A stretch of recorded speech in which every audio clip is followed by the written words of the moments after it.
The views and opinions expressed in this program are those of the individual hosts and do not necessarily reflect the views or position of Glickman Digital Media, Your Culture's Edge Podcast Network, our shareholders, and our sponsors. Listener discretion is strongly advised. Are you struggling? Do you have goals? Want to get into better shape? Firm up, lose weight, have job, career aspirations? Want to move up, starting a company? You need Big motivation. Achieve that and much more. Glickman Digital Media and Your Culture's Edge Podcast Network is proud to present this limited podcast series, Motivation Free for All.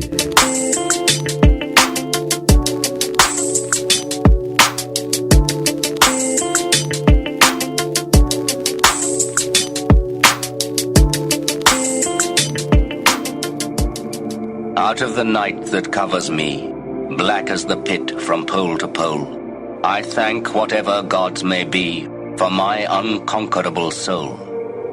In the fell clutch of circumstance, I have not winced nor cried aloud. Under the bludgeonings of chance, my head is bloody but unbowed. Beyond this place of wrath and tears looms but the horror of the shade, and yet the menace of the years finds and shall find me unafraid. It matters not how strait the gate, how charged with punishments the scroll. I am the master of my fate. I am the captain of my soul.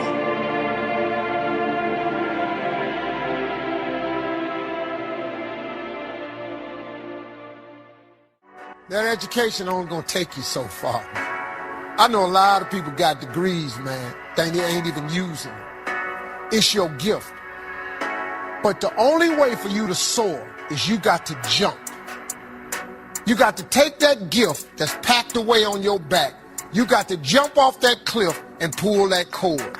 That gift opens up and provides the soar. Remember, everybody, to get the most out your life, you got to focus on your gift and not your passion. Too many people focus on their passion and they ignore their gift. Your gift is this. It is the thing that you do the absolute best with the least amount of effort. That's what God gave you. Go do that. We all ask why we should work this hard. Why take that many classes?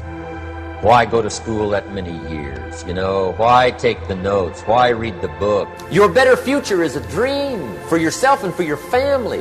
Where do you want to go? What do you want to do? What do you want to be? What do you want to see? You've got to dream dreams. There's a Bible phrase that says, without dreams and visions, people perish. Why work that hard? Why put yourself through the push-ups and the disciplines? Why? Good question, why? Don't lose your dreams. Do some dreaming. That's long-range goals. You've got to have those. So that's number one. Here's the second part of goals, short-range. Short-range goals. That's your goals for tomorrow, this week, this month, this year. The immediate future. We call these confidence builders.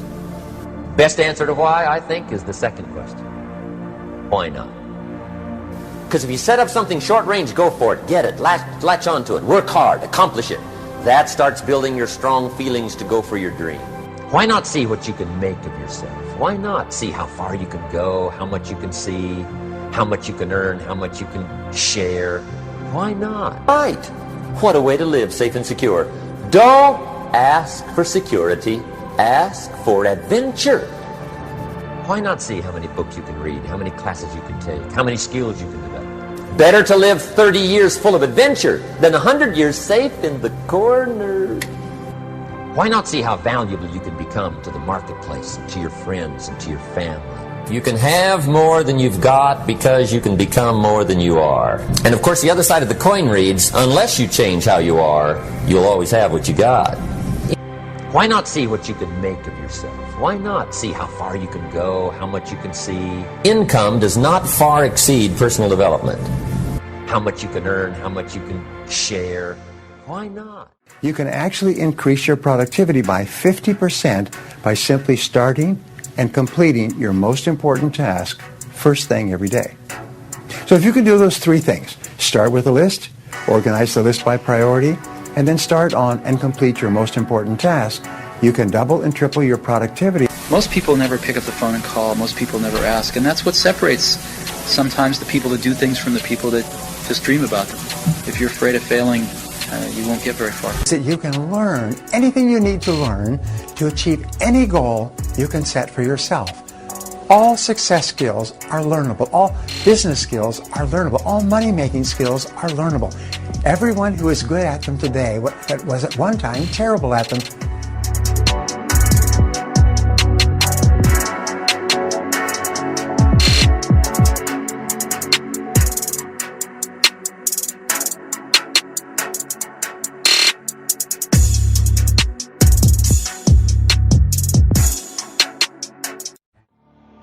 Self-esteem is the disposition to experience oneself as competent to cope with the basic challenges of life and as worthy of happiness. Our self-esteem creates a set of implicit expectations of what is possible and appropriate to us. These expectations tend to generate the actions that turn them into realities, and the realities confirm and strengthen the original beliefs. Okay, so let's just say you have low self-esteem, you don't really feel like you can cope with the challenges of life, you don't really feel like, you're appropriate to life, it's like, this is not really for me, I can't really achieve all of this, and it's just this cycle that goes on and on and on, and that keeps you just stuck. And this is why it's so important to work on it and raise your self-esteem. Okay, and you can do so by focusing on actions or practices. Okay, basically something you do over and over again, a way of being, and this here will affect your self-esteem. So the first one is the practice of living consciously. Okay, basically having a mind that is active versus passive, that seeks awareness versus simply not bothering, that is responsible toward reality versus that escapes or evades reality. The second is the practice of self-acceptance. Okay, basically to be for yourself and to refuse to be in an adversarial relationship to yourself. The third is the practice of self-responsibility. To feel competent to live and worthy of happiness, I need to experience a sense of control over my existence. Okay, and this means to take 100% responsibility for your life and your well-being. Okay, the fourth practice is the practice of self-assertiveness. That self-assertiveness means honoring your wants, your needs, your values, and seeking the appropriate forms of their expression in reality. Okay, and this is a practice. Okay, it's the willingness to stand up for yourself, to be who you are openly, to treat yourself with respect in all human encounter. The fifth practice is the practice of living purposefully. Okay, and this means basically using your powers for the attainment of goals you have selected. Okay, to live without a purpose is to live at the mercy of chance. Okay, it's like whatever happens will happen. You're just a drifter. No, okay, you should be proactive, not reactive. If you don't do something, nothing will happen. What it means is staying true to yourself. Okay, integrity asks that our effort to find the best choice be authentic, that we stay conscious, stay connected to our knowledge, call on our best rational clarity, take responsibility for our choice and its consequences, do not seek to escape into the mental fog. What are we all seeking? Okay, and this is something to really take some time to reflect on. What are we all seeking? What are we all looking for in life? What is the goal here? Okay, like what is the motivation behind everything that you do? And if you really follow it, okay, to the root, okay, it's not like, well, I'm doing stuff for money. Okay, well, why do you need the money? Okay, like follow the trail of whys. It always comes down to happiness. Okay, and happiness here with a capital H, basically a continuous state of happiness with no sorrow, no suffering, no anxiety, no worry, just that feeling of peace and just being at ease. That's what we're all after. This is what drives us. This is what we're seeking. Okay, everything you're doing right now, you're doing it to hit this state, to experience this state of just being continuously happy. Okay, and it's not the happiness you're used to experiencing either, which is that dirty high where you're kind of afraid of losing it. It's just that continuous state there. But this is our default natural state, which you say, this is our very nature.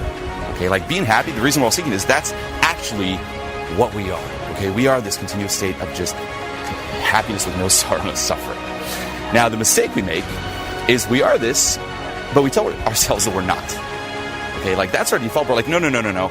I'm not happy, okay, capital H, and I'm going to go out and find ways to be happy. Okay, which is basically the wrong assumption, and this is why it never really works.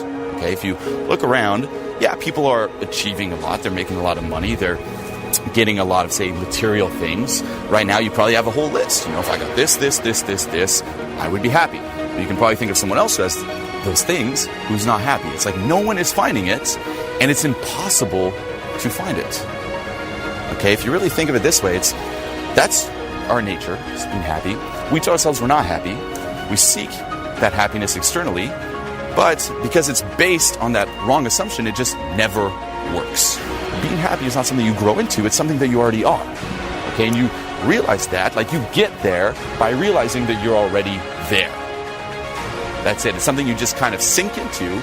The more you can just let go of all these, again, external things, these limitations, these like you identifying yourself with anything else but that. You let go of all that, you let go of the thoughts, you let go of the emotions, and you reconnect and sink into that happiness with a capital H. Okay, what I want you to do right now is I want you to imagine you're standing on a cliff. You're standing literally on the edge. All you have to do is take one little step until you're moving yourself into the unknown. And the problem is that unknown is beyond our control, beyond our comfort zone, if you will, and we fear that. We try to avoid that.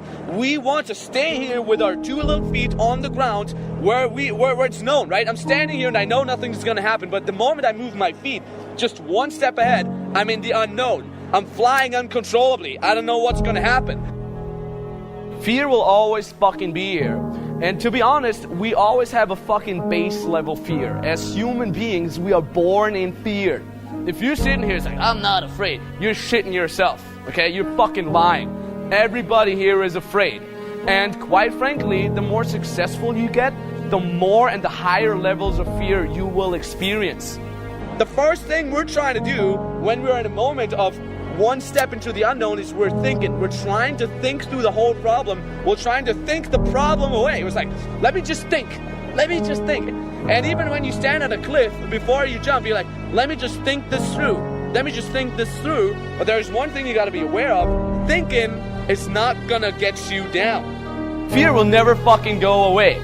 It will always be a part of everything. The basic gist, however, is it's about how you deal with that fear. It's not how you eliminate the fear. It's how you fucking deal with that fear. Right? Moments like these are not moments of thinking, they're moments of doing. Your brain's not fucking gonna help you. No, it helps you in a lot of situations in your life, but not when it is about doing that one step. The only two things that are gonna help you in situations like this is your left foot and your right foot. Those are your only two friends. And I always say that I move my feet faster than my brain can think. The way I interpret fear, that's what keeps me going. I don't say that's bad for me. I don't say, oh, a situation where I'm afraid is bad for me. No, I think that's good. In fact, I deliberately put myself into situations where I'm exposed to fear, where I'm exposed to potential fuck-ups. Right? When I get in a situation and somebody would tell me, dude, there's a 90% chance you're gonna fuck it up, I'm like, bring it on, man. Because it's a win-win situation. I either win, I either overcome that obstacle, or I get fucking stomped into the ground, but survive. But fucking survive. Bill Gates is not confident in making money because he made a lot of money. No, those motherfuckers are fucking confident because they lost. And they lost, and they lost, and they lost, and they lost, where everybody would have given up. Those motherfuckers went back up like, well, I guess I gotta fucking do it again.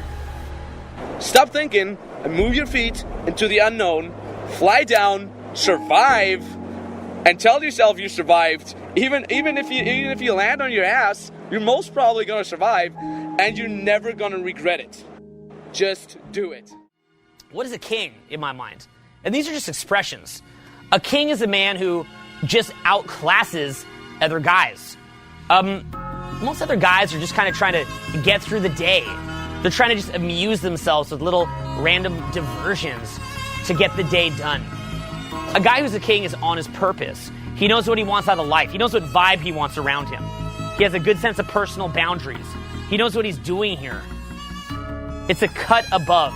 You're somebody who likes what he does for a living, and if you don't, you're taking steps towards getting to a point where you do. You're fun, you're happy, you smile, You know, you enjoy the little things. You can stop and smell the fucking roses. You're not stressed. It's really about the ecosystem that you build around yourself. You got to build it. And it's not going to build itself. These things do not build themselves. For me, life is about, again, like I said, building yourself up. And what it really comes down to in the end, you want to know what it actually is? Honestly, contribution, isn't it? Part of this journey is when you see an opportunity, take fucking action. You align your full self towards the goal. You want to be what's called promotion-oriented and think of what can go right, not prevention-oriented. Because people think that they want to move up, but only part of them wants to move up. The other part of them wants to stay stagnant, so you got to think about that. You can tell the size of a man by the size of his problems. Got a small man, his problems are very self-directed, very self-focused. People that are in pain, they can't think about contribution. So you want to think of that as like coping versus thriving. Coping, thriving. You're in protection or you're in progression. You know? And so you'll see guys where like, you know, when they're thinking, their entire thought process is on themselves. Why is that though? It's because they're in protection. It's because they are coping. They're coping through life in pain. They're in scarcity. So you want to think of yourself as an entity that has direction, good emotions, good people around you. What does that mean? There's a few different things. One is, you've got to know who you are. Like, who am I as a person? What am I doing here? Like, that'd be the number one question to ask. What the fuck are you doing here? You know what I'm saying? Not to fuck with your brain, but you know what I'm saying? Like, what are you doing here? You know, it's like, dude, you're lacking that true north, right? So what is your true north?